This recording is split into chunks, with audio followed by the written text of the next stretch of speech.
Hello and welcome back to Signals to Danger. This is episode 8 of season 1. I'll start, as ever, by thanking you all for showing up, downloading and streaming. Welcome back to our regulars.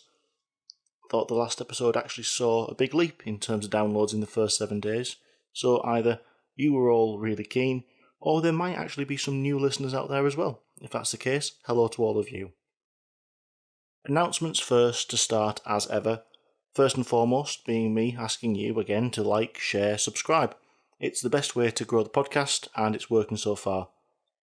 I want to give a special thanks to our 3 new patrons who signed up during the last week as well. Martin, Michael and Alex, your support is very appreciated and I'm happy to have you on board. Now, if you too would like to come along and support the podcast, get yourself over to patreon.com/signals to danger. Our general support tier is only £3 a month, and for that you get a shout out and the occasional post on Patreon as well, in excess of the stuff that I do on the other social media. I am still looking at options for higher tiers, so if there's anything that you can think of, let me know. Perhaps maybe I film myself making the podcast, or maybe I do some show notes, some exclusive content. The sorts of things you'd be interested in are the best things for me to put together, so if you can think of any, let me know. The next announcement is me putting a bit of an appeal out there and asking for help. Going forwards, I would love to cover the tragic vandalism-instigated derailment at Greenock. In 1994, there were 2 deaths caused there because 2 teenagers decided to stick concrete blocks on the track. I think it could be a good episode and have some really good learning points, however, I've come up against a bit of a blocker. One of the main sources that I use for every episode is the official report. I then supplement that with other sources, news, other documents. I can't, for the life of me, track down an investigation report into Greenock. So, if you know where to get hold of one, or if you have them yourself, please get in touch and let me know. Your help might be the difference between this episode actually happening and it remaining on the drawing board. The last few weeks have been very busy for the RAIB. In fact, since I started writing this episode, I've needed to amend this section twice, and since I wrote this part of the script, I've had to amend it a 3rd time, because further updates have come in over the course of the fortnight. I've always been keen to keep you up to date, and I've also been keen to point out that despite the fact we so infrequently hear of tragedy on the railway, accidents and investigations are still taking place. This is punctuated in the fact that the RAIB has released, only in the last 2 weeks, 5 separate investigation reports.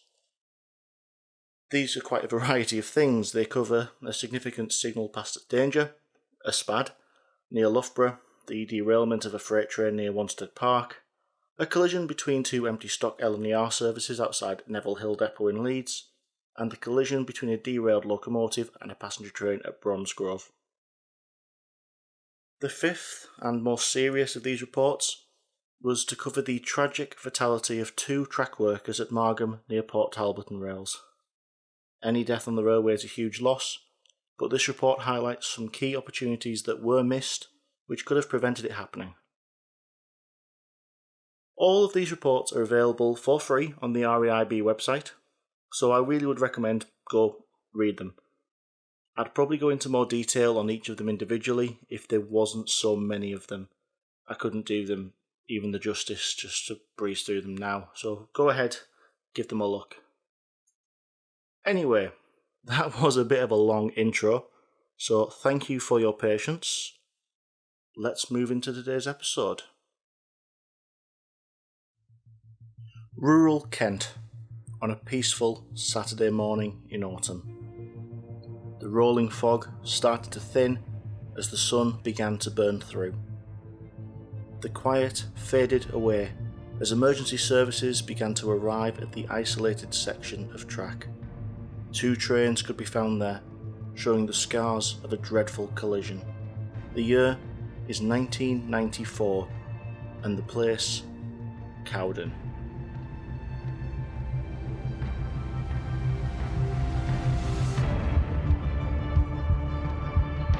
Investigators at the scene searched through the wreckage for the injured. At least 13 people are known to have died. Carriages are crushed, one on top of another. One lies meters away and appears partially The burnt. railway industry is tonight coming to terms with yet another disaster.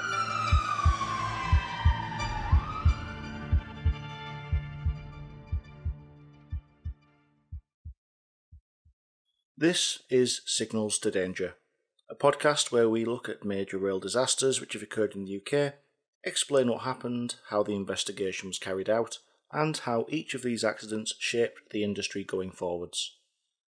I'm Dan.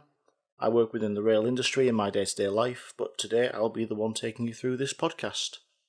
I don't normally say this at the start, but I am a little bit blocked of nose at the moment, so if it's a more breathy podcast than usual, I ask for your forgiveness now. If you've listened before, you'll know what happens next. The year is 1994. This year saw a few significant events, and some of them were less positive than others. We'll start with one of those ones.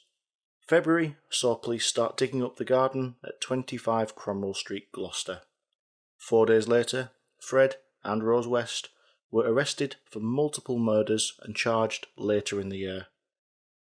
March sees the absolutely fantastic film Schindler's List pick up 7 Oscars, including Best Picture, and in April, Nelson Mandela is named as South Africa's first democratically elected president, finally signifying the end of apartheid. September yet again shows us how disaster can be found elsewhere, as the car ferry Estonia sinks in the Baltic Sea, taking the lives of 852 people. In rail news, this year saw the completion and opening of the Channel Tunnel, still the third longest rail tunnel in the world. It has the longest underwater section, and it meant that people could get on a train in the UK and get off in France. Our railway network was finally connected with that of the continents. By this point, we're really pushing up against the end of British Rail, and April saw passenger services split into 2 shadow franchises, or passenger train operating units, which is more of a mouthful. Now that we have an idea of what's going on in the world at this time, let's move to October of this year.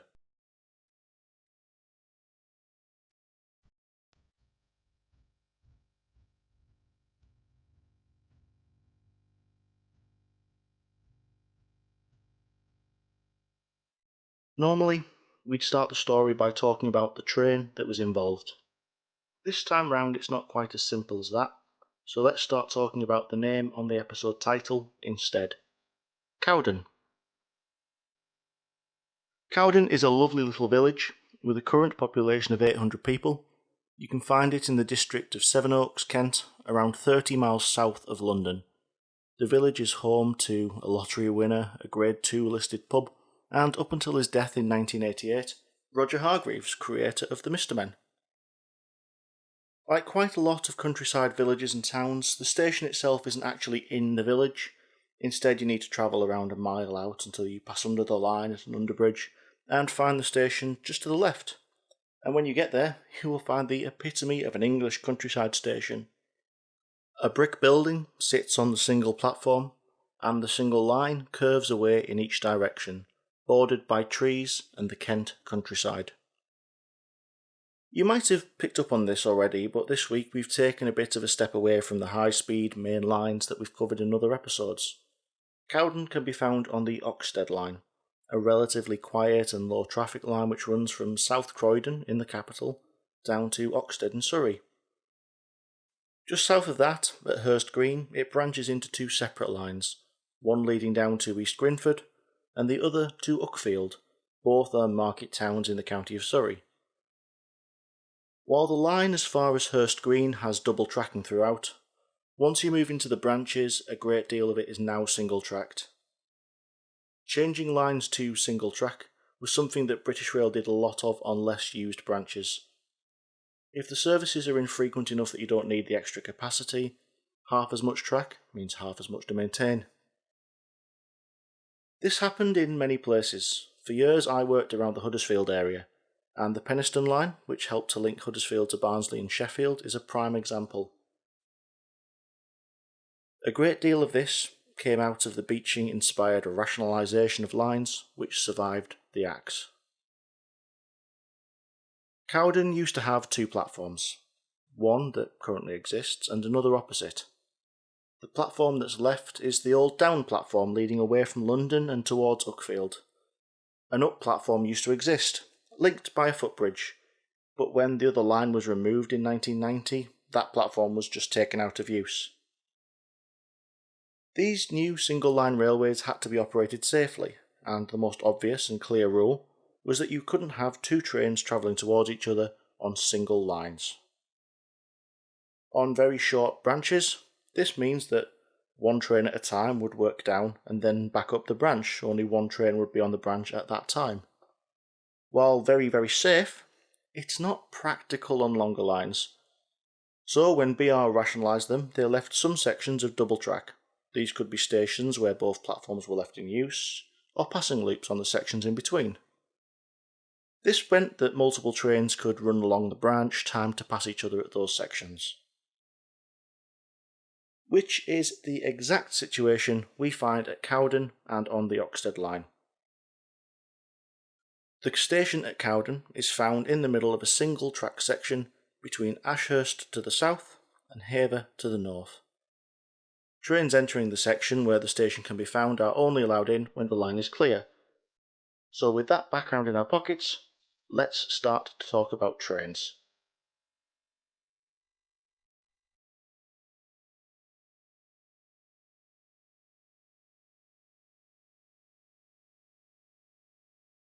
Two Echo 24. Echo 24 was a down passenger train headed south along the line from Oxted to Uckfield on the morning of Saturday the 15th of October 1994. With driver Reese at the controls and guard duties being carried out by a Mr. Boyd, this service had left Oxted at 0804, an early service which would get people into the market town in time for work, shopping and days with the family. The journey was normal, with no major issues despite the fact that the weather was pretty grim. The 15th was an extremely foggy morning. In some places the visibility was only 50 metres. As the train departed Hever, it continued down the line. As it travelled south it gradually climbed, flanked by the trees, curving left and right through the mist. Shortly before 8:30, Echo 24 arrived in the platform at Cowden Station. Passengers alighted and boarded, Boyd gave his signal, and Reese started out on the single line southbound. This is where we differ from most of the previous episodes. Predominantly, we've only needed to talk about one train per episode. But today, I'm going to give you a second head code. 2 Echo 27. Echo 27 was a service headed in the other direction along the Oxted line. Now, this does show us one of the conventions of how head codes are assigned. Normally, but not always, even numbers are assigned to trains headed in one direction and odd numbers in the other. On the Oxted line at this time, odd numbers were assigned to up services headed to the capital, and even numbers took you down to Uckfield. Departing Uckfield at 0800, Echo 27 would bring people, as the down train did, from their homes to a market town for socialising, shopping and work. The added benefit of the up was that in Oxted you could make a connection into the capital for a day in the big city. The crew of 2 Echo 27 was, as Echo 24's, a driver and a guard. The driver, a Mr. Barton, was accompanied by a guard, Mr. Brett Andrews. They journeyed north through the same fog, passing through Ashurst and continuing northbound. Both of these trains were composed of the same traction, formed of two 3-car Class 205 diesel multiple units, meaning that each train was 6 cars long in total. The 205s were nicknamed Thumpers, on account of the noise that they made while underway. It's a fairly distinctive sound created by their 4-cylinder engines. One thing that was certain about these trains was that they weren't the newest traction on the network. Built for BR between 1957 and 1962, these units had provided dutiful service in the southeast for over 30 years by this point. In their lifetime, these carriages had seen their share of liveries and logos. While they were brought in and operated by the Southern Region of British Railways, in time this became the London and South Eastern Sector, or LS&E. In 1986 this was relaunched as Network South East, bringing with it a new paint scheme and wider branding. By 1994, the sweeping changes and impending privatisation meant that they were now operated by one of the shadow franchises created to pave the way, Network South Central. Driver Reese was sat at the controls of one of these thumpers as he pulled his train out of Cowden.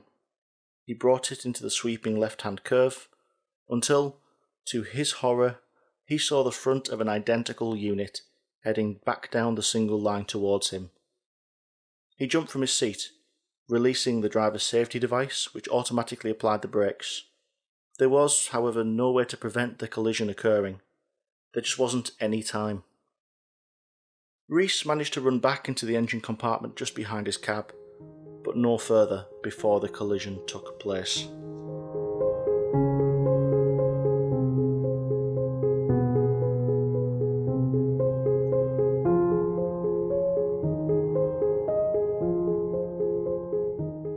While driver Reese had been at the front of his train, his guard, Mr. Boyd, had remained at the rear to carry out his duties as required by his role.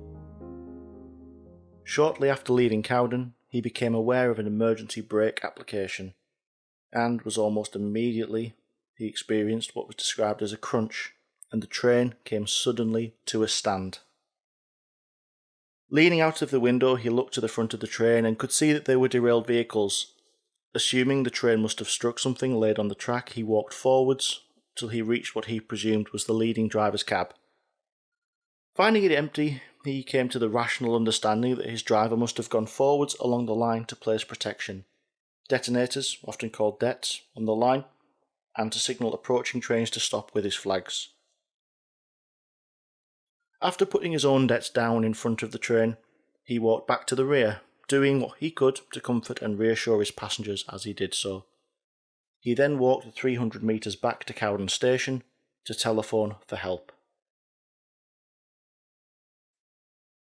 As rescuers began to arrive, and railwaymen arrived on the site, the full scope of the disaster became clear.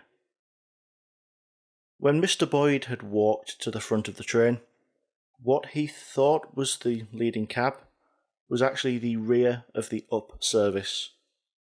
Between the wreckage that had accumulated in the middle of the derailment and the fact that both trains were formed of the exact same type of stock, he hadn't actually realised that the unthinkable had happened. His train and another had somehow collided head-on.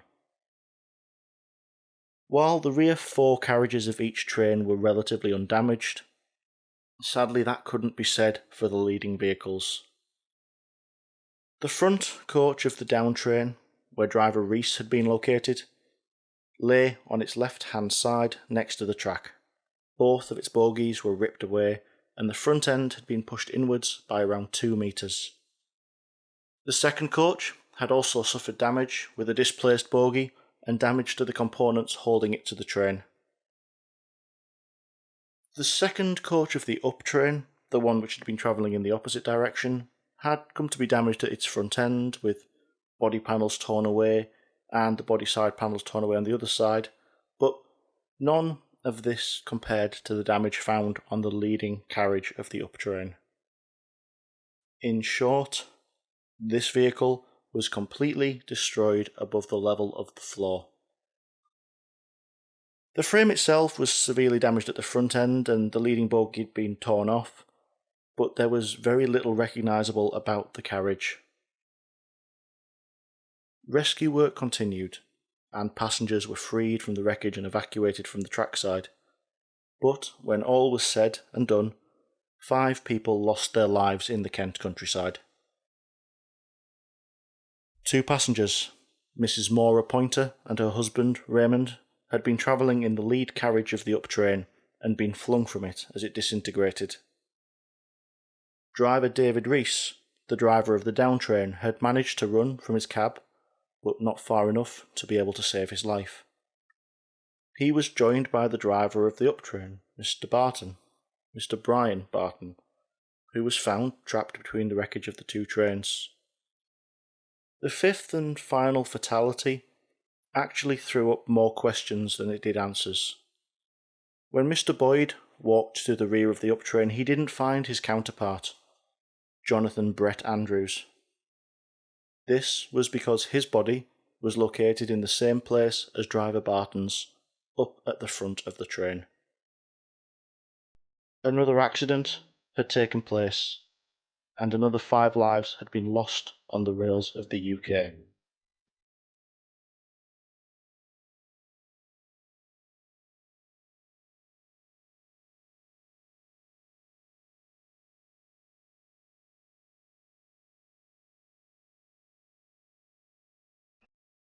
As ever, following a significant accident, an investigation has to be carried out. Major C.B. Holden, Her Majesty's Chief Inspecting Officer of the Railways, and the Railway Inspectorate set out to report on the events of the 15th of October. As part of the investigation into the accident at Cowden, there were several questions which needed answering, as in every investigation.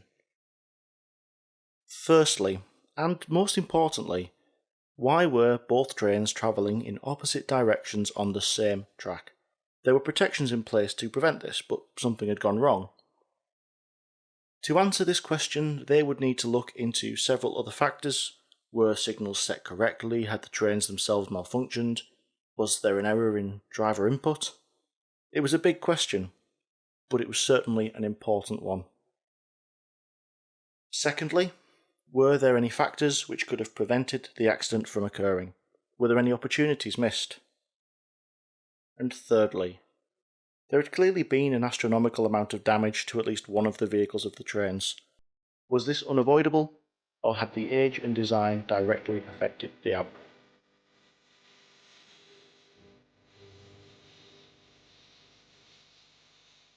To understand the first question, we need to understand the safe systems of work set up around single lines.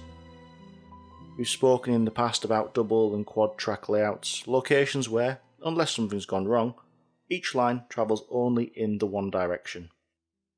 An up line and a down line. Up fast, down fast. Lines that are directional. This is a safe method of work. Everybody knows where to expect trains to come from, trains headed in separate directions, separated physically from each other. But it's really important to know and recognise that single lines are not dangerous. They pop up all over the country, and to travel on a train on one of them does not put your life at risk. This is due to the fact that there are some really strong controls around their use and management of the trains using them. The first and most important part of this is signalling. We've talked previously about the basic principle of signalling, only one train in one section of track at one time. This doesn't change on single lines. Over the years, there have been many incidents where trains have sadly ended up in collision on single lines, so the industry developed several systems to keep them safe. Some of the earliest railways ran solely on timetables, so trains would simply be timed to pass one at a time, but when that proved unreliable, especially when trains were delayed, they looked at alternatives. One of the next developments came along when the telegraph and block instruments were invented, so signallers could talk to each other.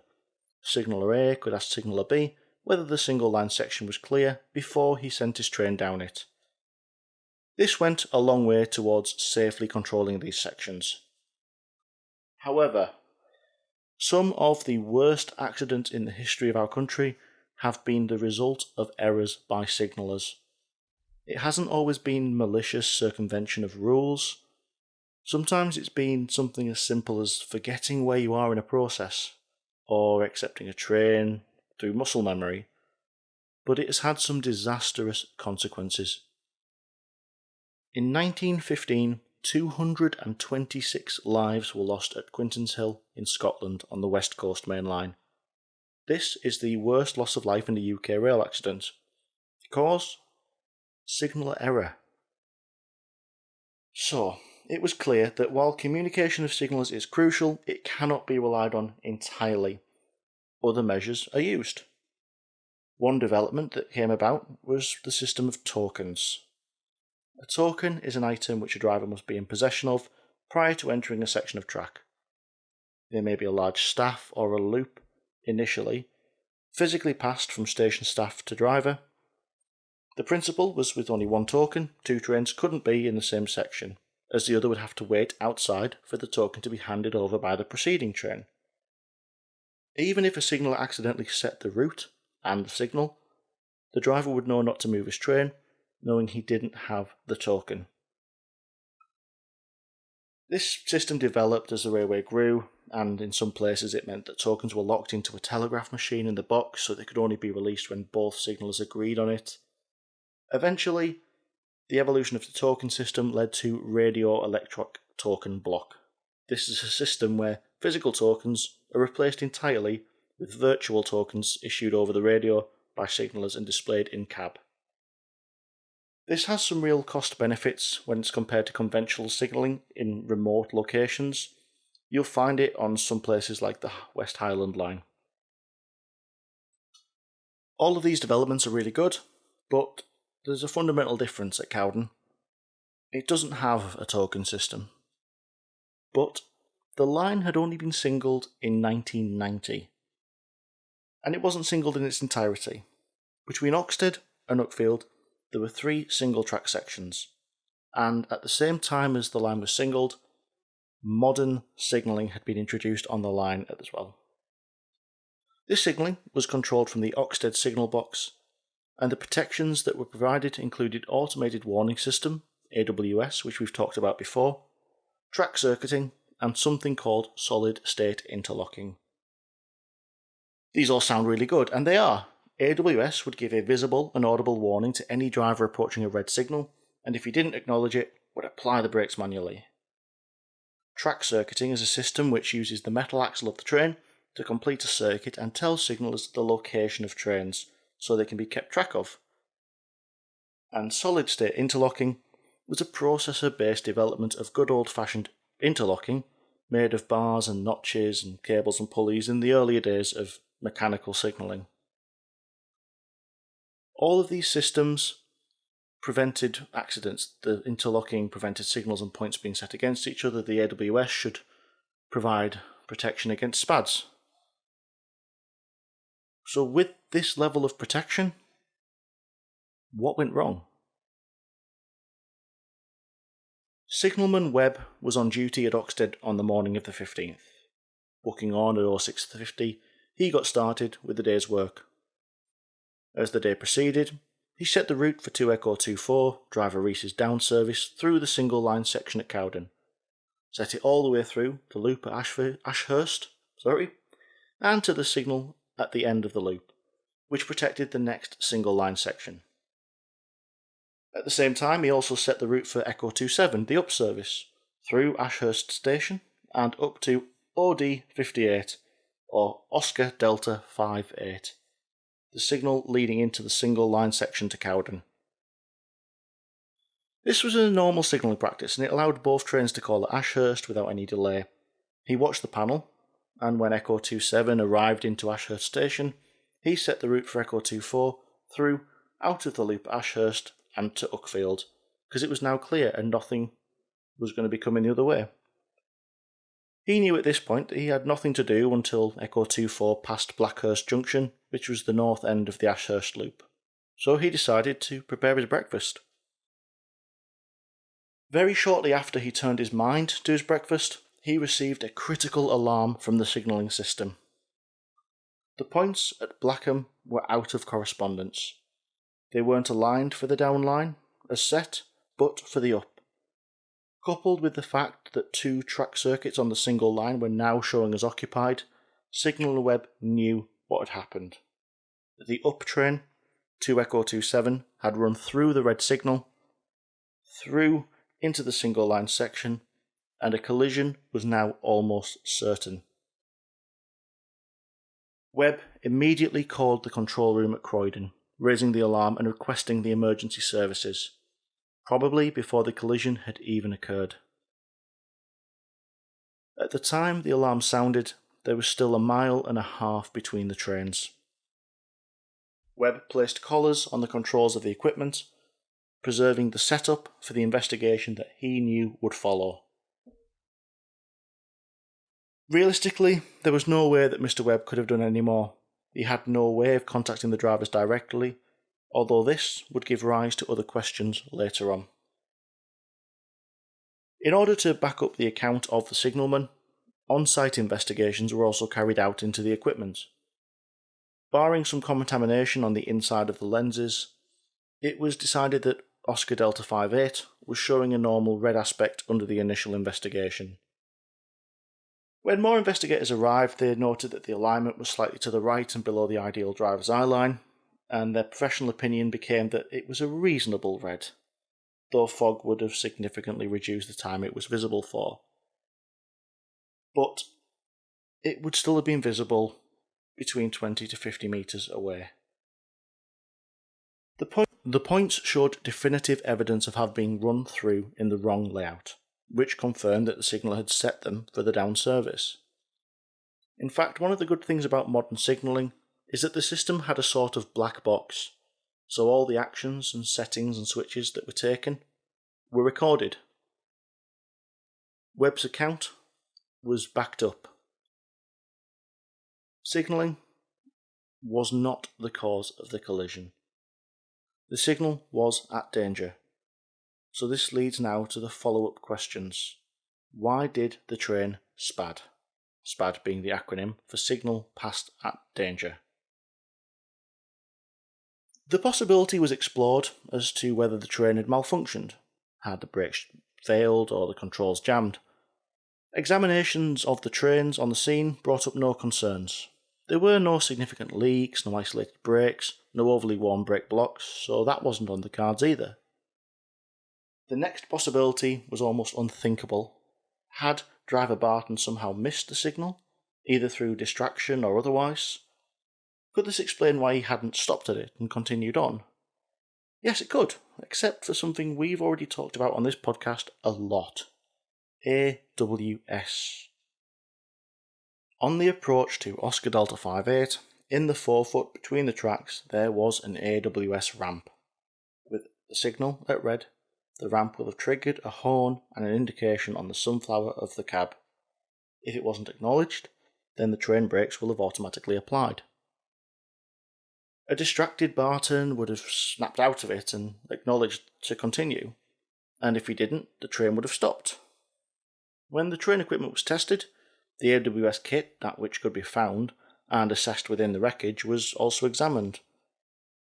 Maintenance records and line-side equipment were checked, and the conclusion reached was that the AWS was working, so it must have been acknowledged to pass through the signal. The answer to that first question, the reason two trains were in the same section, was down to an error by the driver of 2 Echo 27.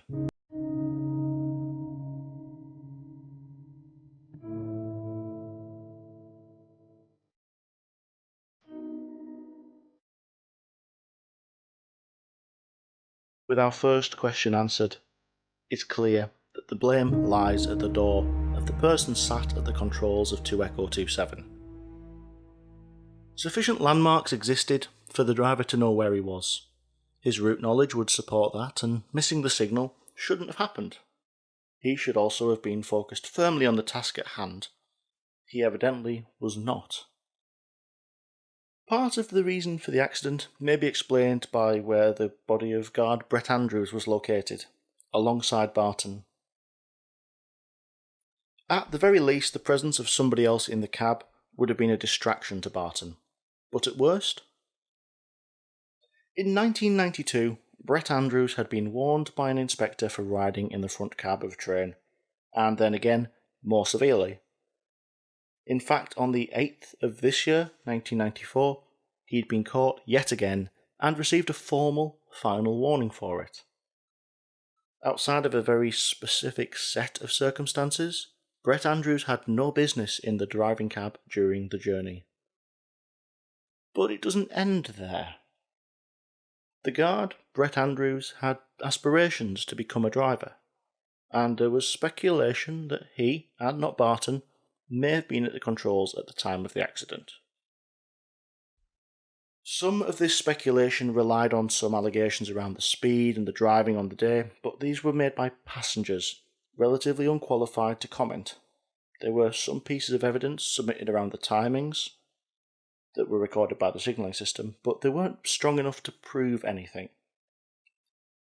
Some other pieces of fuel for this fire were an admitted history of a desire from Brett Andrews to be a driver, and there were some unverifiable statements made to the police. There was also some evidence from another railman earlier in the day which firmly placed him in the cab with Barton, even to the point of him acknowledging hand signals from platform staff from the cab.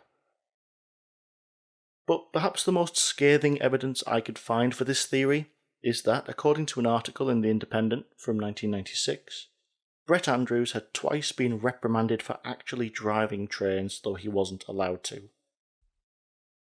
I really want to make it clear here, I'm unable to find a second source for this, and I normally wouldn't put enough stock in a single source to share it. But the author is Christian Wolmar. Now, if you don't recognise his name, a cursory glance on its Wikipedia page will show you why I'm inclined to accept its accuracy and professionalism. In any case, when all was considered by Major Holden, he recorded that although it would have been unsafe to come to a definitive conclusion as to who was driving, his belief was that it had been Barton.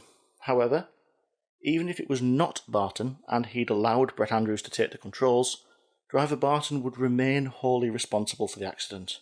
To relinquish the controls to Brett Andrews would, in and of itself, have been an unsafe act for which Barton would have been blamed. The report made the following fairly unequivocal statement about driver Barton and his actions on the day. I am inclined to believe, therefore, that the driver must have subconsciously cancelled the AWS warning and was distracted by the other person in the cab at the crucial moment.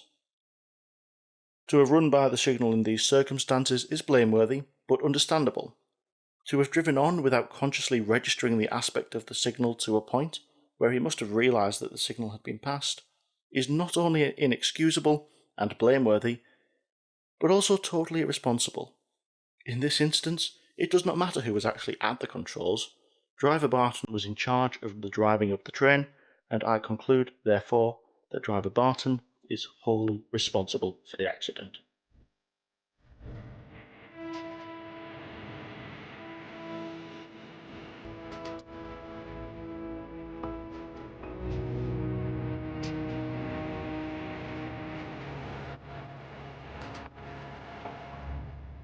Knowing the reasons behind the crash gave investigators the knowledge they needed to assess whether or not measures could have prevented it had they been in place. Clearly, more attentive and responsible driving of the up train would have prevented it happening, but there was a need to identify whether any institutional factors impacted on the events of the day. One stood out as a glaring omission, but before we dive into that, we need to head back in time a few years to 1988 and another disaster, Clapham Junction. Clapham was a tragic event where 35 lives were lost, but the inquiry, chaired by Anthony Hidden QC, gave rise to some fairly large-scale changes in the safety culture of the industry. Regulations were brought in off the back of one recommendation which was intended to help manage fatigue, and we still call these rules the hidden rules. You'll see quite often in an operating company's logs how things have been done to avoid breaking hidden. But I'm bringing it up because of one fairly specific recommendation. Number 43. BR shall implement as a priority its programme to install a system of radio communication between driver and signalman on all traction units. The introduction of this system shall be in addition to signal post telephones and not automatically entail their removal. This recommendation was made so that there was a reliable and quick way that signallers and train crew could talk to each other. This could mean a timely emergency call could be made in both directions, as well as more day-to-day messages, without solely relying on line-side telephones. In 1986, BR had developed something called Cab Secure Radio, or CSR. This would allow for signallers to directly contact trains reliably and pass across both routine and emergency communications to them. In the same vein, trains could pass the same type of message back, from the comfort and safety of the cab. This was the ideal product for the job. There was another option, national radio network, a different radio communication system between trains and signallers, but it suffered patchy coverage. Sir Anthony Hiddon's recommendation merely called for a system of radio communication between driver and signalman. Nowhere in the recommendation did he actually lay down a timescale for it, but it was given in evidence and noted in the report that the target completion date was 1992. However, between then and 1994, a funding hiatus had occurred. While the Uckfield line had been on the list for the provision of CSR, no action had been taken to implement it at the time that this hiatus took place. Now, NRN in fact covered the area served by the Uckfield line at the time of the accident, but with one exception. The trains had not been equipped with any form of radio. Even in the event that the trains had been equipped with it, the up train, driven by Barton, may have been able to receive a warning message, but the Major believed that the terrain around the down train meant that he probably would have been unlikely to receive the message, so NRN, it might have prevented the accident from being as severe, but it was unlikely to prevent it in its entirety.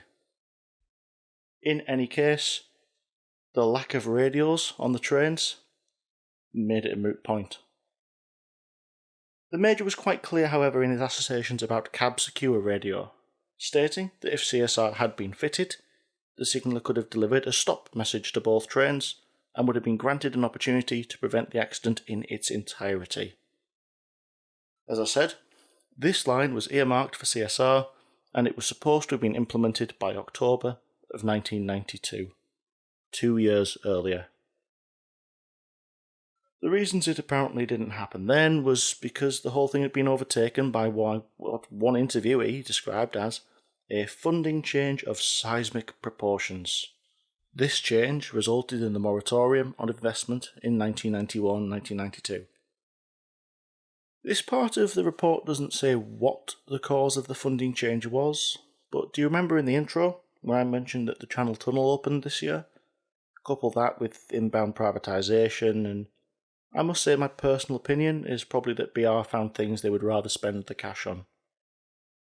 But I will try to stick to what I can cite sources for. Anyway, in the great tradition of closing the stable door after the horse has bolted, the decision was taken to install CSR on the Uckfield branch 2 to 3 months after the collision at Cowden. Back in 1994, communication equipment was provided by Network South Central to its train crews, but as we have established, it was not in the form of radios. It was in the form of mobile telephones. But these on their own brought some significant issues. No real record was ever made of what phone was on what train. The signals had no way of reaching out in any timely manner, and in rural areas, such as Cowden, signal was sporadic to say the least. If you think it's bad now, take it back that many years.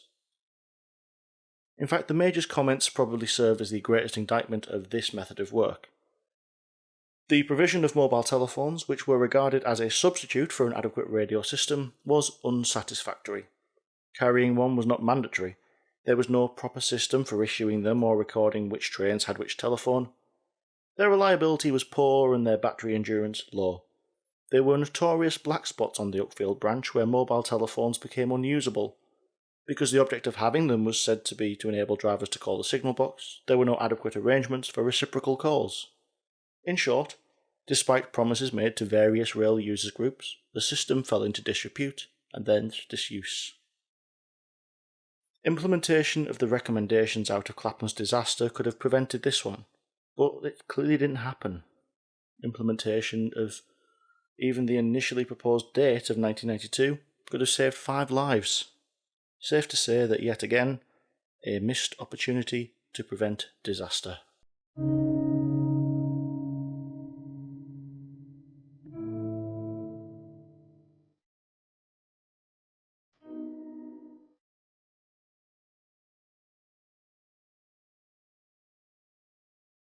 The last point to investigate was around the crashworthiness of the vehicles. particularly the leading vehicle of the uptrain, reduced to an underframe with the body completely destroyed. The leader of the crashworthiness team at BR Research said of the wreckage, "In my experience, I do not think that I have ever seen a vehicle quite so badly damaged in the terms of the amount of bending and twisting of the metal that forms the underframe of the vehicle." The superstructure of the vehicle had been completely wiped off as it had been overridden by the Uckfield-bound train. There was virtually nothing left above floor level, and the roof structure had been torn off completely and was straddling the two vehicles. The front bogie had come off, and the rear bogie was still attached but derailed. Essentially, all that was left was the underframe, and the superstructure was just a pile of wreckage. It's understandable that vehicles which react in this way leave little opportunity for occupants to survive crashes. When we talk about design now, we talk about survival space. There was no survival space left in the leading vehicle of the uptrain. It was all gone. There was a clear correlation between the type of stock involved and the scale of the devastation, and a recommendation was made quite firmly that in the absence of the complete replacement of the Mark I rolling stock, which would be the preferred solution, an urgent programme of research into the practicability of improving the crashworthiness of older designs of rolling stock should again be undertaken, and the outcomes shared with Her Majesty's Rail Inspectorate within a year.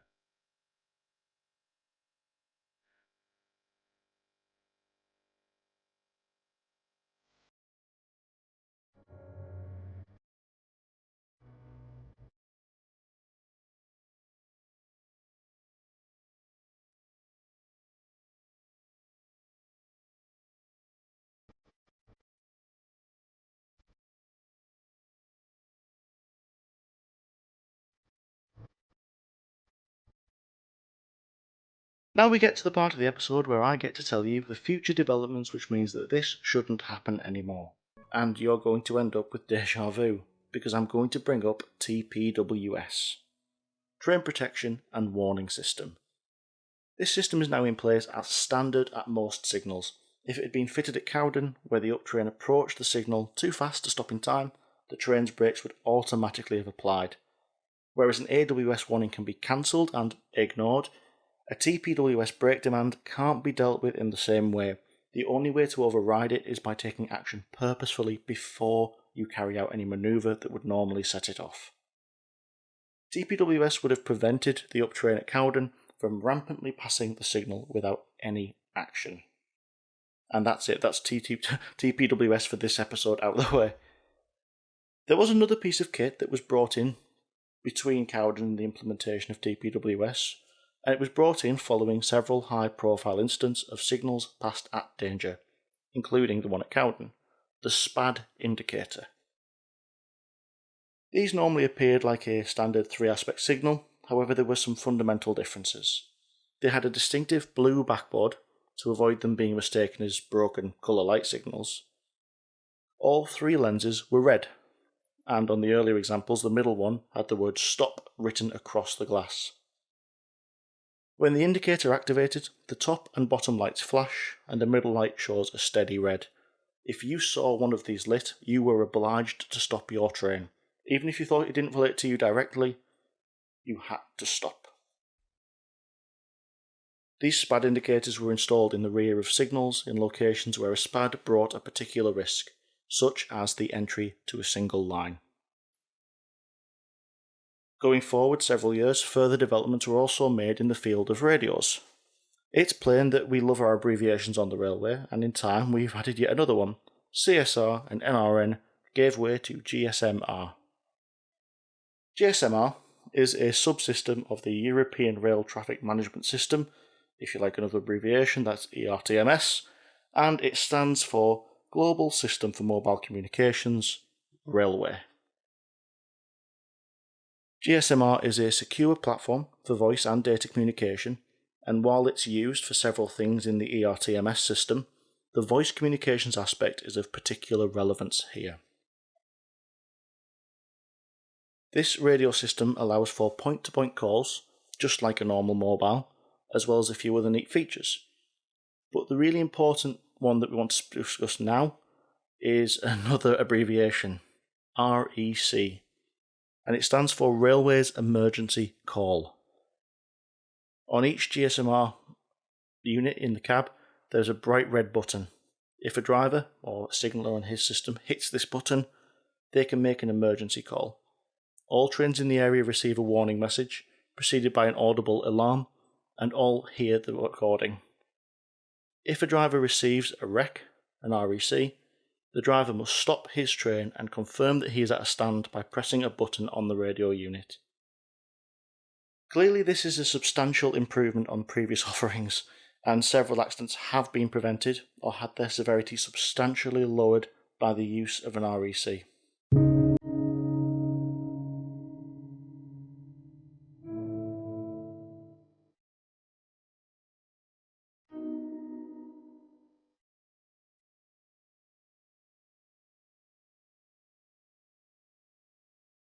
Cowden is an example of how, even despite advances in previous years, features that are implemented after other accidents, violations or lapses can still lead to disaster, even when those other safety features have been installed. AWS should have warned the driver of the up train that he was making a deadly mistake, but it didn't have the desired effect. Colour light signalling should have been more effective than the old semaphore options in the fog, yet this didn't stop the aspect being missed on the day. This accident is also a prime example of what happens when you don't act on recommendations from previous ones. Hidden's recommendations on radios were made years before the collision at Cowden. As so often happens in business, it seems as though money was needed elsewhere, and the project pushed back and delayed. Cab Secure Radio would have had a good chance of saving the lives of Maura and Raymond Pointer, David Rees, Brian Barton, and Jonathan Brett Andrews.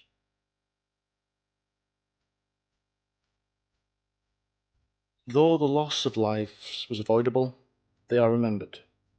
A simple and elegant plaque can be found on the station building at Cowden.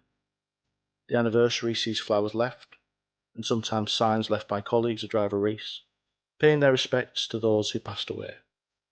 The plaque reads, "Always remembered, 15/10/1994.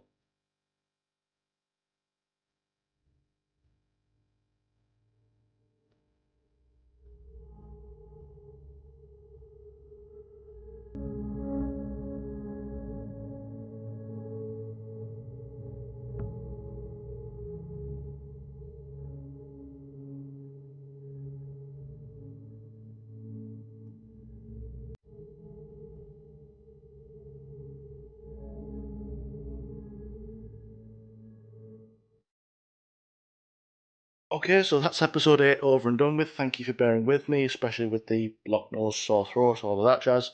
Once again, please like, share, review, come interact with us on social media, Twitter, Facebook, just search for Signals to Danger.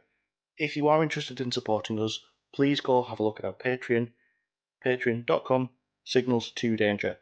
And of course, the music from this episode was Take a Deep Breath. Light Goes Away by Douglas Maxwell, Deserted City, Warm of Mechanical Heart, Difference, Sunset and Brand New World by Kai Engel, and Merkaba by Jesse Gallagher. Until next episode, travel safe.